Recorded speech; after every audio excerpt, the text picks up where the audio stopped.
Hey, good morning. It's Patricia Murphy. It's Tuesday. This is Seattle Now. Thanks to vaccines and better treatments, we've made it through the emergency phase of the pandemic. But people are still getting sick with so-called long COVID, with symptoms long after testing positive. And there's a lot we still don't know about it. Seattle Times reporter Elise Takahama spoke to people with long COVID and looked into local research to help treat it. We'll talk with her in a minute. But first, let's get you caught up. You can leave the mask off next time you fly Alaska Airlines. The Seattle-based carrier said yesterday that the masks are optional immediately after a federal judge knocked down a TSA rule requiring them. The judge ruled that the CDC overstepped its authority when it issued a mask mandate for planes and other forms of public transportation. Alaska is encouraging passengers to be kind to one another and reminding you that you can still wear a mask when you fly if you want to. State Insurance Commissioner Mike Kreidler says he's sorry for making racist remarks and using completely offensive language around his staff. A joint investigation by the Northwest News Network and the Seattle Times detailed Kreidler's behavior towards people of different races and ethnicities, as well as people who are transgender. Kreidler put out a statement yesterday calling his words careless and infrequent. He said he didn't mean to hurt anyone, and he's sorry for any pain he caused and for distracting from his office's accomplishments. And the Kraken is getting some new big-name investors. Macklemore and Marshawn Lynch announced yesterday they're joining the ownership group of the team and Climate Pledge Arena. Macklemore said he'll work with the team and the arena to produce music events. Lynch will work on the team's Hockey is for Everyone campaign and help produce events aimed at community activism and young people.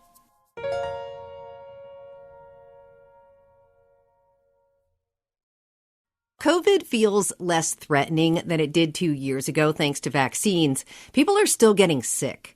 Cases and hospitalizations are up in King County, and there are some people who have yet to recover from COVID months and even years later. People like Jared Bonward. Elise Takahama of the Seattle Times spoke with him.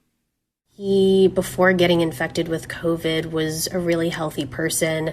He had told me that he, not only did really intensive cycling, but he also did things like yoga, walking a lot, Pilates, things like that. And he was infected in March 2020, so he's been having symptoms for over 2 years now. Like millions of Americans, Jarrett has what's known as long COVID. There are hundreds of thousands of cases here.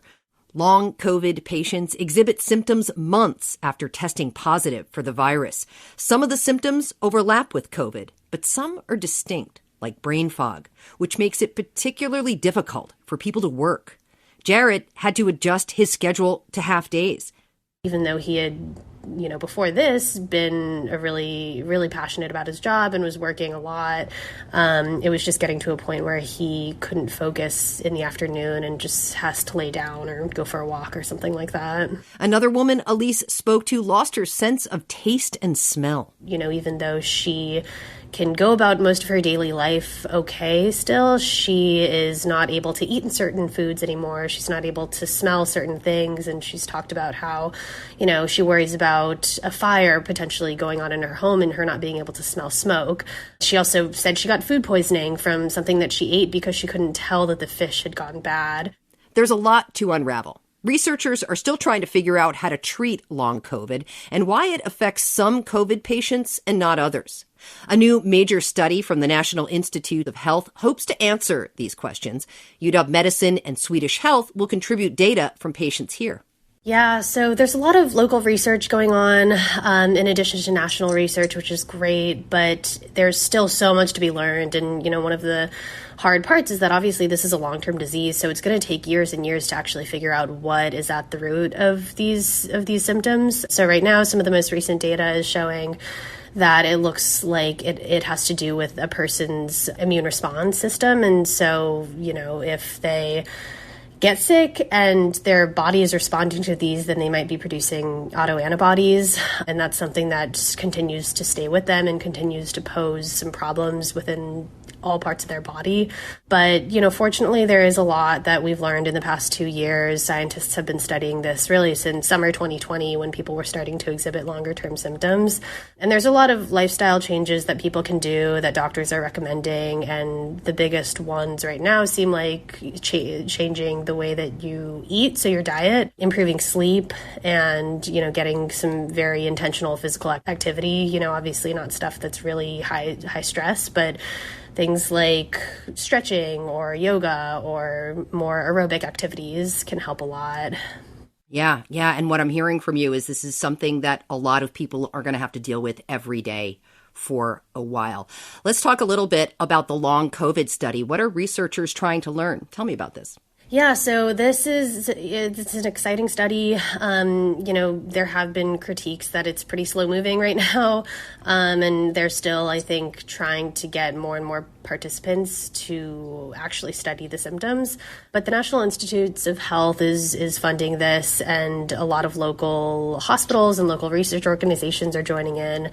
So in the Northwest, that is UW Medicine and Swedish, and there's a hospital out in Spokane that's also participating and basically bringing patients from Seattle and Washington to this national study. But it's going to be a long-term process. Like I said, this particular National Institutes of Health study is going to be going on for the next 4 years. So all the local hospitals and health systems are going to be analyzing the data as it comes out, but we probably won't know a ton until the study is actually concluded.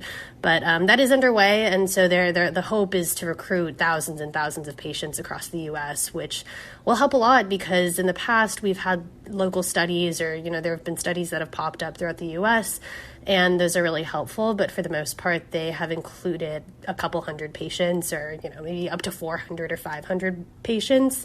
And realistically, it's, that's not getting at all the demographics that we need to get at. So that's why this national study is going to be so important. It's going to be getting people all parts of the country, all ages, all demographics. And so there's a lot of hope for that. Yeah, sure. And like you talked about, it's going to be a while before those results are presented. What is being done in the interim to help people with long COVID? That's a good question, and honestly, there probably could be more. But UW Medicine has this clinic that has helped a lot of people.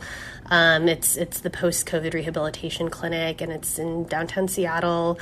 Basically, they have doctors who are specifically working with long COVID patients and trying to help pin down what their symptoms are and what might help. But it's really individual and kind of on a more holistic level than one blanket treatment for all patients, because that currently doesn't exist. So right now, that seems to be the place where a lot of doctors are sending their patients. They can refer their patients to this UW clinic. And then I know Swedish and some other hospitals are also doing more focused research as well. So they are always collecting information and data from people who are experiencing these post-acute symptoms. We're very fortunate to have that clinic locally here, because I could imagine that in other parts of the state, that's not as easy to access that kind of care. Yeah, and even they are so swamped right now. I was talking to one of the doctors who's leading that clinic right now, and she said, of course, they started out with one physician in 2020, and now they have over 15 physicians who are working with patients, and they just get hundreds and hundreds of people, both new and returning patients every month. So they are just pretty overwhelmed as well. Yeah, it's stunning how COVID continues to surprise us, and how we're still really just figuring out the impact of this virus on our population. Have you spoken with people who are still experiencing long COVID about what their hopes are for this research? What do they want to know besides how to get better? Yeah, that's of course a big one. But mental health and improving emotional well-being is also a really big one. I think it's hard for people who, everyone, but especially those who were really healthy before they got infected and have really been humbled and their life has really changed because of some of these ongoing symptoms. And so One woman in particular I was talking to, she is, of course excited about the treatment opportunities. But then another big one is which people are most at risk of developing long COVID. And there are some theories right now, but it's still really not confirmed. So that is also a big one. But then, like I said, developing some of these more mental, emotional wellness resources is going to be really important too.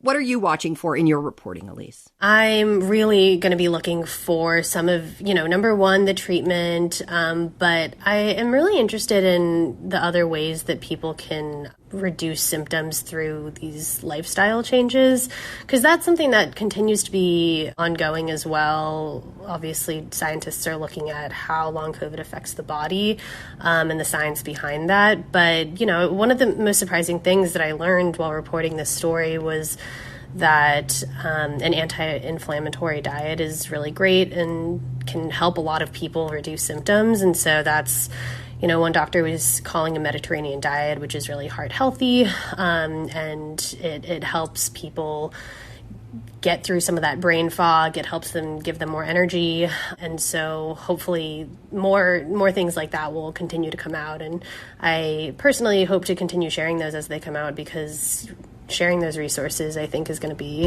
important for people going forward too. Yeah, the more we know, the more we can address what's happening. Seattle Times reporter Elise Takahama, really appreciate your reporting. Thanks a lot. Thank you so much for having me. Thanks for listening. Caroline Chamberlain Gomez produced today's show. Matt Jorgensen does our theme music. I'm Patricia Murphy. See you tomorrow.